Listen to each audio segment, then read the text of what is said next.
வருது. ஒவ்வொரு நாளைக்கும் ஒவ்வொரு வகையான சுண்டல் பண்ணலாம். இன்றைக்கி நம்ம வந்து கருப்பு கொண்டக்கடலை சுண்டல் பண்ணலாம். அதுக்கு வந்து ஃபஸ்ட்டு எல்லா சுண்டலுக்கும் வந்து இந்த பொடி வந்து ரெடி பண்ணி வச்சுக்கோங்க. எல்லா சுண்டலுக்குமே இது யூஸ் ஆகும்.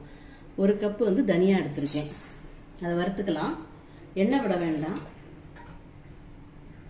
அப்படியே நல்லா ஃப்ரை பண்ணிக்கலாம்.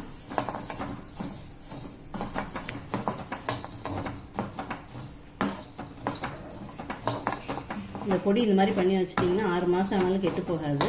நீங்கள் எப்போ சுண்டல் பண்ணாலும் அதை யூஸ் பண்ணிக்கலாம்.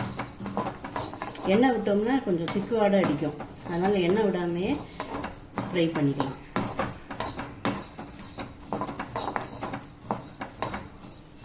இந்த அளவு வறுத்தா போதும். இதை எடுத்து வச்சுக்கலாம். எந்த கப்பில் தனியாக எடுத்தோமோ அதில் 1/2 கப்பு கடலைப்பருப்பு, அது 2 பங்குன்னா இது 1 பங்கு. இதையும் வறுத்துக்கலாம்.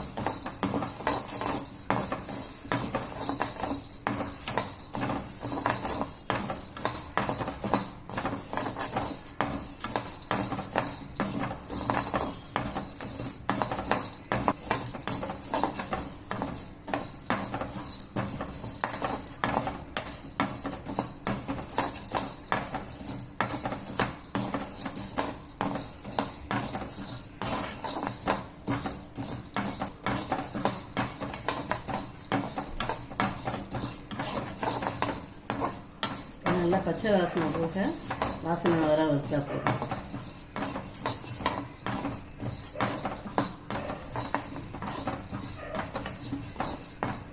வறுந்தாச்சு. இந்த அளவு வறுந்தால் போதும். இதையும் எடுத்து வச்சுக்கலாம்.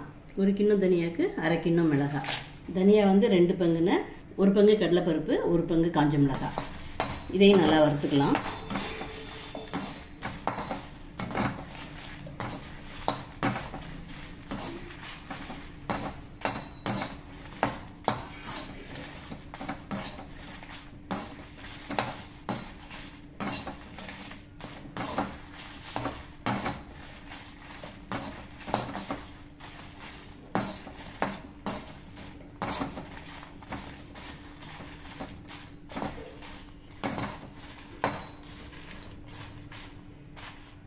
மிளகாயை வறுந்தாச்சு. ஆஃப் பண்ணிடலாம். இந்த 3ஐயும் ஆறுனதுக்கப்புறம் மிக்சியில் பவுடர் பண்ணின்னு வந்துடலாம். வறுத்தது மிக்சியில் பவுடர் பண்ணியாச்சு. இந்த மாதிரி தான் இருக்கணும். கருப்பு கொண்டக்கடலையை ஓவர் நைட் ஊற வச்சுட்டு ஒரு 8 விசில் வச்சு எடுத்திருக்கேன். நல்லா வெந்திருக்கு. இந்த அளவு வேக வச்சுக்கோங்க. 1 ஸ்பூன் எண்ணெய் விட்டுக்கலாம். 1 ஸ்பூன் உளுத்தம்பருப்பு, 1 ஸ்பூன் கடுகு போட்டுக்கலாம். 1 காஞ்ச மிளகாய் கிள்ளி போட்டிருக்கேன்.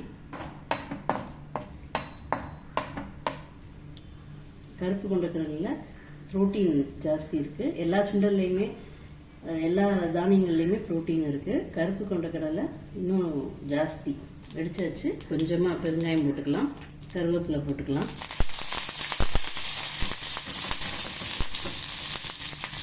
வேக வச்ச கருப்பு கொண்டக்கடலையை போட்டுக்கலாம்.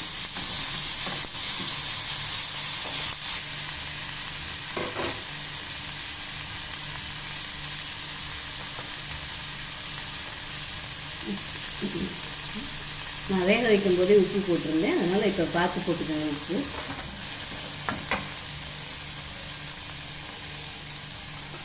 இப்போ இதில் 1 ஸ்பூன் அந்த வறுத்த அரைச்சி பவுடர் போட்டுக்கலாம்.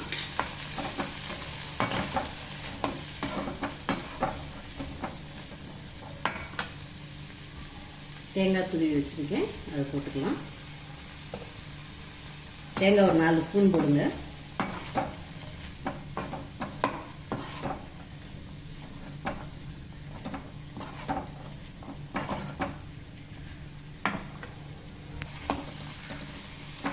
மேலாப்பில் கொஞ்சம் மல்லி இலை தூவி விட்டுக்கலாம்.